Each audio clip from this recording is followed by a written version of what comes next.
We have a couple of major breaking stories that unfortunately are not positive stories to discuss with you today. And at the end of this segment, we're going to have a sort of more general conversation about this that I predict many people won't like, but for different reasons. First, a police officer that may or may not have been off duty at the time shot and killed Russia's ambassador to Turkey, Andrey Karlov, on video, yelling Allahu Akbar, meaning God is great. Do not forget Aleppo.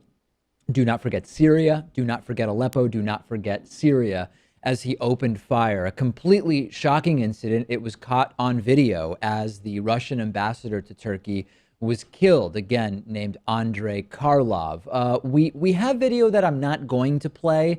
It's not particularly gory, but it's everywhere. It's easy to find, and we've made the call not to play the video here, although I'm not against playing these types of videos, but we aren't going to be playing it today. Very, very easy to find. CNN initially reported that the officer was off duty at the time of the shooting, but Turkish government statements sort of vague about that. They left his duty status at the time of this incident unclear. Russia's foreign ministry is calling this a terror attack. And of course, the connection between Russia and Aleppo is that Russia has been very involved in helping Syrian President Bashar al-Assad and his regime try to take back the eastern part of Aleppo. That part of Aleppo had been held by rebel groups for the last 4 years. And we have here a gunman estimated to be 22 or 23 years old, killed during this attack, according to multiple news agencies, including Reuters. We have a number of different angles here that must be discussed. Number one, think about what this means in general for diplomatic security.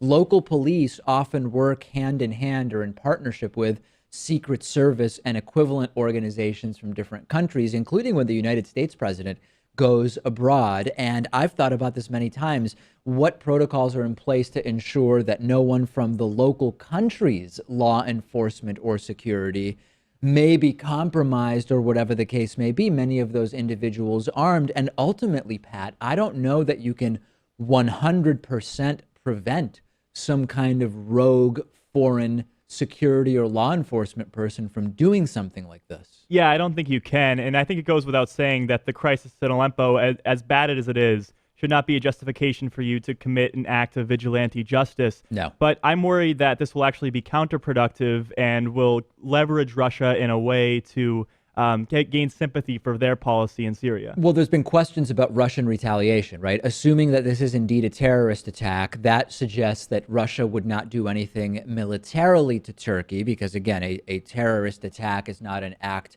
by a country.